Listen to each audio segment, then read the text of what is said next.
Okay, this is Progress in Poverty, beginning page 58. And the last point that was being made, the essential point, the point which I lay stress on, is that it is after the performance of work that payment comes, wages payment. The payment of wages, therefore, always implies the previous rendering of labor. Now, what does the rendering of labor in production imply? Evidently, the production of wealth, which, if it is to be exchanged or used in production, is capital. Therefore, the payment of capital in wages presupposes a production of capital by the labor for which the wages are paid. And as the employer generally makes a profit, the payment of wages is, so far as he is concerned, but the return to the laborer of a portion of the capital he has received from the labor. So far as the employee is concerned, it is but the receipt of a portion of the capital his labor has previously produced. As the value paid in the wages is thus exchanged for a value brought into being by the labor, how can it be said that wages are drawn from capital or advanced by capital?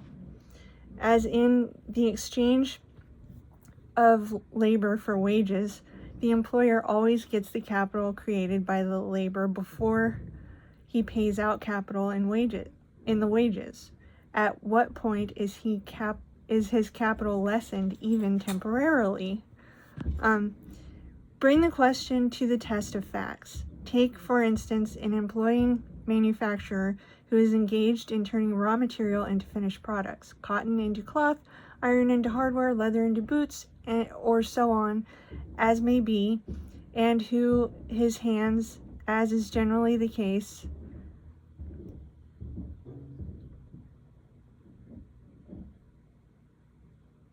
and who pays his hands, as is generally the case, once a week. Make an exact inventory of his capital on Monday morning before the beginning of work, and it will consist of his buildings, machinery, raw materials, money on hand, and finished products in stock. Suppose, for the sake of simplicity, that he neither buys nor sells during the week, and after work has stopped, and he has paid his hands on Saturday night. Take a new inventory of his capital. The item of money will be less, for it has been paid out in wages. There will be less raw material, less coal, etc., and a proper deduction must be made from the value of the buildings and machinery for the week's wear and tear. But if he is doing a remunerative business, which must on the average be the case, the item of finished products will be so much greater as to compensate for all these deficiencies and show in the summing up of an increase of capital. Manifestly, then, the value he paid his hands in wages was not drawn from his capital or from anyone else's capital. It came not from capital, but from the value created by the labor itself. There was no more advance of capital than if he had hired his hands to dig clams and paid them with a part of the clams they dug. Their wages would be truly the produce of their labor, as were the wages of the primitive man when, long before the appropriation of land and the accumulation of stock, he obtained an oyster by knocking it with a stone from the rocks. As the laborer who works for an employer does not get his wages until he has performed the work, his case is similar to that of the depositor in a bank who cannot draw money out until he has put money in. And as by drawing out what he has previously put in, the bank depositor does not lessen the capital of the bank, neither can laborers by receiving wages lessen even temporarily either the capital of the employer or the aggregate capital of the community. Their wages no more come from capital than the checks of depositors are drawn against bank capital. It is true that laborers in receiving wages do not generally receive back wealth in the same form in which they have rendered it, any more than bank depositors receive back the identical coins or banknotes they have deposited, but they receive it in equivalent form. And as we are justified in saying that the depositor receives from the bank the money he paid in, so are we justified in saying that the laborer receives in wages the wealth he has rendered in labor. That this universal truth is so often obscured is largely due to that fruitful source of economic obscurities, the confounding of wealth with money, and it is remarkable to see so many of those who, since Dr. Adam Smith made the egg stand on its head, have copiously demonstrated the fallacies of the mercantile system, fall into delusions of the very same kind in treating of the relations of capital and labor.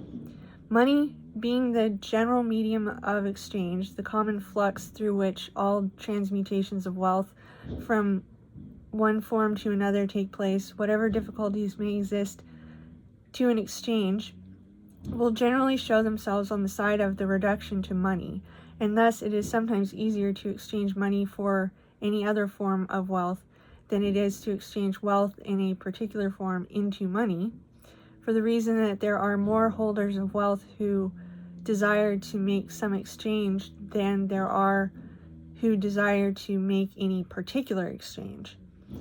And so a producing employer who has paid out his money and wages may sometimes find it difficult to turn quickly back into money the increased value for which his money has really been exchanged, and is spoken of as having exhausted or advanced his capital in the payment of wages. Yet, unless the new value created by the labor is less than the wages paid, which can only be a very exceptional case, the capital which he had before in money he now has in goods. It has been changed in form but not lessened. There is one branch of production in regard to which the confusions of thought which arise from the habit of estimating capital and money are least likely to occur, inasmuch as its product is the general material and standard of money. And it so happens that this business furnishes us, almost side by side, with illustrations of production passing from the simplest to the most complex forms. In the early days of California, as afterward in Australia, the placer miner, who found in riverbed or surface deposit the glittering particles which the slow processes of nature had for ages been accumulating, picked up or washed out his wages, in quotes, so too he called them, in actual money, for coin being scarce, gold dust passed as currency by weight, and at the end of the day had his wages and money in a buckskin bag in his pocket. There can be no dispute as to whether these wages came from capital or not. They were manifestly the produce of his labor, nor could there be any dispute when the holder of a specially rich claim hired men to work for him and paid them off of the identical money which their labor had taken from the gletch or bar. As coin became more abundant, its greater convenience in saving the trouble and loss of weighing assigned gold dust to the place of a commodity, and with coin obtained by the sale of the dust their labor had produced, the employing miner paid off his hands. Where he had coin enough to do so, instead of selling his gold dust at the nearest store and paying a dealer's profit, he retained it until he got enough to take a trip or send by express to San Francisco, where at the mint he could have it turned into coin without charge. While thus accumulating gold dust,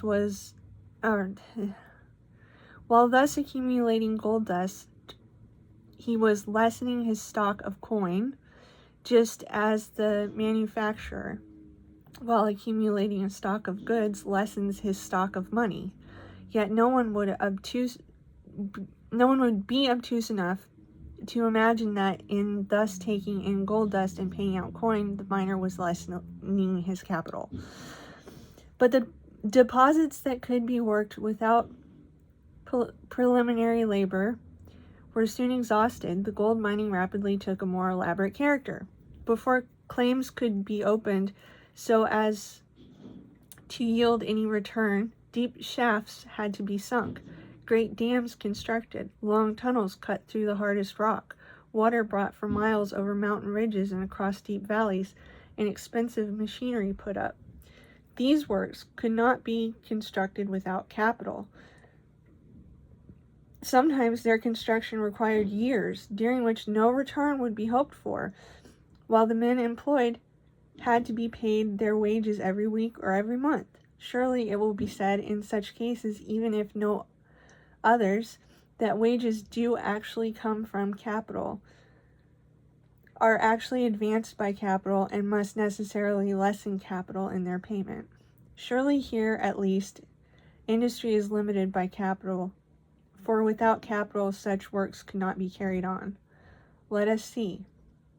And then it's like, whatever you call them, the dots. It is cases of this class that are always instanced as showing that wages are advanced from capital. For where wages are paid before the object of the labor is obtained or is finished, as in agriculture, where plowing and sowing must precede by several months the harvesting of the crop, as in the erection of buildings, the construction of ships, railroads, canals, etc., it is clear that the owners of the capital paid in wages cannot expect an immediate return, but, as the phrase is, must outlay it or lie out of it for a time, which sometimes amounts to many years. And hence, if first principles are not kept in mind, it is easy to jump to the conclusion that wages are advanced by capital. But such cases will not embarrass the reader, to whom in what has preceded I have made myself clearly understood. An easy analysis will show that these instances where wages are paid before the product is finished or even produced do not afford any exception to the rule apparent where the product is finished before the wages are paid. If I go to a broker to exchange silver for gold, I lay down my silver, which he counts and puts away, and then hands me the equivalent in gold minus his commission. Does the broker advance me any capital? Manifestly not. What he had before in gold, he now has in silver plus profit. As he got the silver before he paid out the gold, there is on his part not even momentarily in advance of capital. Now, this operation of the broker is precisely analogous to what the capitalist does when, in such cases as we are now considering, he pays out capital and wages. As the rendering of labor precedes the payment of wages, and as the rendering of labor in production implies the creation of value, the employer receives value before he pays out value, but he exchanges capital of one form for capital of another form. For the creation of value does not depend upon the finishing of the product. It takes place at every stage of the process of production as the immediate result of the application of labor, and hence, no matter how long the process in which it is engaged, labor always adds to capital by its exertion before it takes from capital in its wages. Here is a blacksmith at his forge making picks. Clearly he is making capital, adding picks to his employer's capital before he draws money from it in wages. Here is a machinist or a boiler maker working on the keel plates of a Great Eastern. Is not he also just as clearly creating value, making capital? The giant steamship, as the pick, is an article of wealth, an instrument of production, and though the one may not be completed for years, while the other is completed in a few minutes, each day's work, in the one case as in the other, is as clearly a production of wealth, in addition to capital.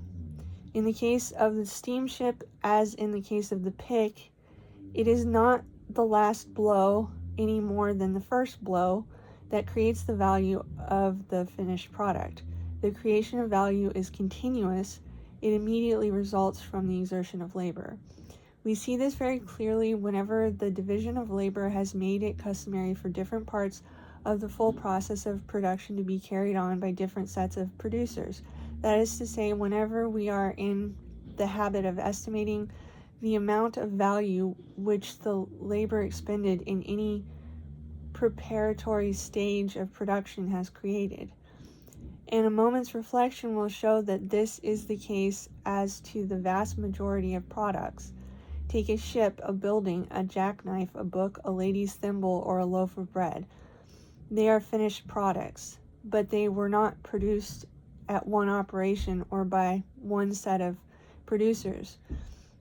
And this being the case, we readily distinguish different points or stages in the creation of value which, as completed articles, they represent. When we do not distinguish different parts in the final process of production, we do distinguish the value of the materials. The value of these materials may often be again decomposed many times, exhibiting as many clearly defined steps in the creation of the final value. At each of these steps, we habitually estimate a creation of value in addition to capital. The batch of bread which the baker is taking from the oven has certain value, but this is composed in part of the value of the flour from which the dough was made, and this again is composed of the value of the wheat and the value given by milling, etc. Iron in the form of pigs is very far from being a completed product. It must yet pass through several, or perhaps through many, stages of production before it results in the finished articles that were the ultimate objects for which the iron ore was extracted from the mine. Yet is not pig iron capital? And so the process of production is not really completed when a crop of cotton is gathered, nor yet when it is ginned and pressed, nor yet when it arrives at Lowell or Manchester, nor yet when it is converted into yarn, nor yet when it becomes cloth, but only when it is finally placed in the hands of the consumer. Yet at each step in this progress, there is clearly enough a creation of value in addition to capital. Why, therefore, although we do not so habitually distinguish and estimate it, is there not a creation of value in addition to capital when the ground is plowed for the crop? Is it because it may possibly be a bad season and the crop may fail? Evidently not, for a like possibility of misadventure attends every one of the many steps in the production of the finished article. On the average, a crop is sure to come up, and so much plowing and sowing will on average result in so much cotton in the boll, as surely as so much spinning of cotton yarn will result in so much cloth. In short, as the payment of wages is always conditioned upon the rendering of labor, the payment of wages in production, no matter how long the process, never involves any advance of capital or even temporarily lessens capital. It may take a year or even years to build a ship, but the creation of value which the finished ship will be the sum goes on day by day and hour by hour from the time the keel is laid or even the ground is cleared. Nor by the payment of wages before the ship is completed does the master builder lessen either his capital or the capital of the community, for the value of the partially completed ship stands in place of the value paid out in wages. There is no advance of capital in this payment of wages, for the labor of the workman during the week or month creates and renders to the builder more capital than is paid back to them at the end of the week or month, as is shown by the fact that if the builder were at any stage of construction asked to sell a partially completed ship, he would expect a profit. And so when a Sutro or St. Gothard Tunnel or Suez Canal is cut, there is no advance of capital. The tunnel or canal, as it is cut, becomes capital as much as money spent in cutting it, or, if you please, the power, drills, etc. used in the work, and the food, clothes, etc. used by the workmen, as is shown by the fact that the value of the capital stock of the company is not lessened as capital in these forms is gradually changed into capital in the form of the tunnel or canal. On the contrary, it probably and on average increases as the work progresses, just as the capital invested in a speedier mode of production would on average increase. At page 67,